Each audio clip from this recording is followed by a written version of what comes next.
Good morning, guys. Today I will be talking about my final story. A few things that I will be touching up on is I will be talking about my purpose. How did I come to understand my purpose?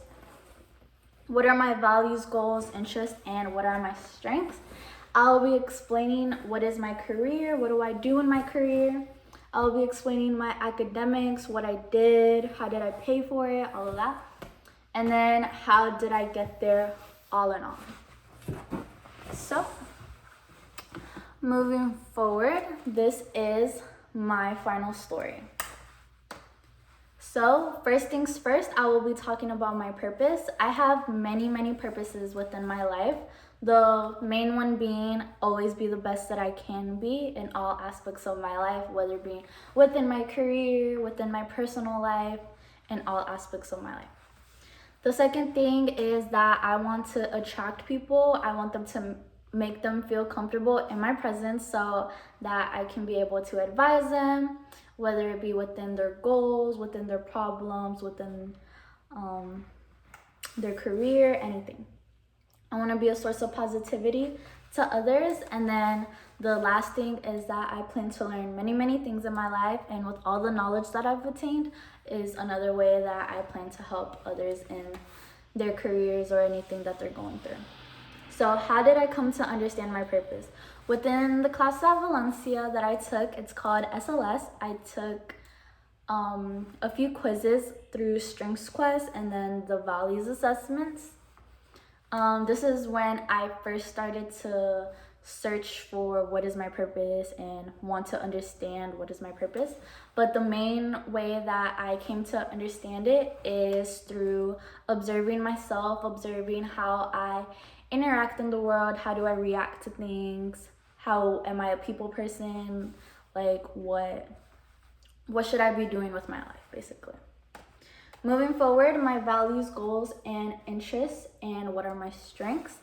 Through the assessments and the quizzes, they said that I am intuitive, I'm a feeler, a perceiver, I am introverted, and the two things that I most value in my life are achievement and relationships. So, going a little bit deeper into this, I feel like, my bad, that this is the way I am, being a feeler and perceiving, being a perceiver. I perceive things in many points of views. I put myself in other people's shoes at all times. I see all points of views of a situation. I feel things to the max. I get my feelings hurt very easily. I take things personal, basically. But I've learned to be able to as well as differentiate what's personal and what is not personal, but I still feel it. So going in depth with feelings of achievement and feelings of relationships, I really value relationships. I think because I'm connecting it to being a feeler and being a perceiver, they just hold a strong value in my heart. I want to have strong bonds, want relationships to last, everything. And then feeling of achievement, I feel like that is the best thing because you feel good about yourself, you feel like you're doing good, you know you're doing good, and that you're able to be an influence for others because you're good, so you can help others be good as well. So my purpose related to my career.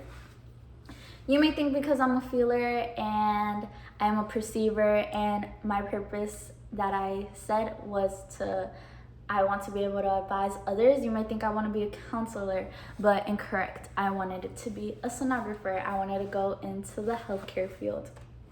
So my career. So to start off my career, at the age of 18, I joined the Army. So I joined the Army at 18 years old for 6 years as a dental specialist, and that is a different career that I had. I have a jump start into a dental degree if I want to continue that. If I want to be a dentist, I already have the skills and the job training to jump start me into that. But while I was in the Army, I for 2 years studied radiography and I got my radiography degree. And then for the other 2 years, I did a sonography degree.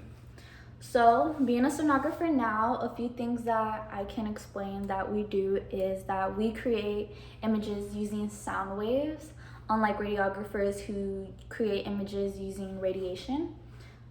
We have to explain procedures simply to make the patient feel comfortable and not nervous.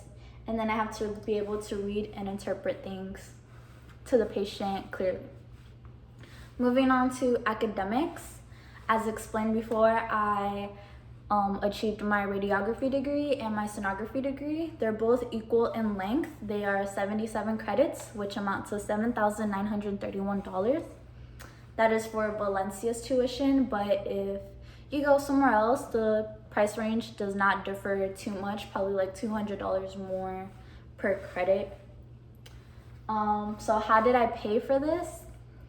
I paid through the GI Bill granted to me by the Army, which is why I originally joined the Army in the first place. How did I ensure my success? I remained focused. I had good time management. I was aware of my surroundings and surrounded myself with good people, good things. I try to attract positive things. Don't attract negativity, because it's only going to bring you down. It's only going to backtrack you. And then don't overwhelm. So I made sure to take time within the 2 degrees that I took within the 6 years. I took like a gap year in the middle just to not overwhelm myself with so many studies and so many work with the Army. Like, I took my time and I did the best, and here I am. So that is the end of my story. Thank you.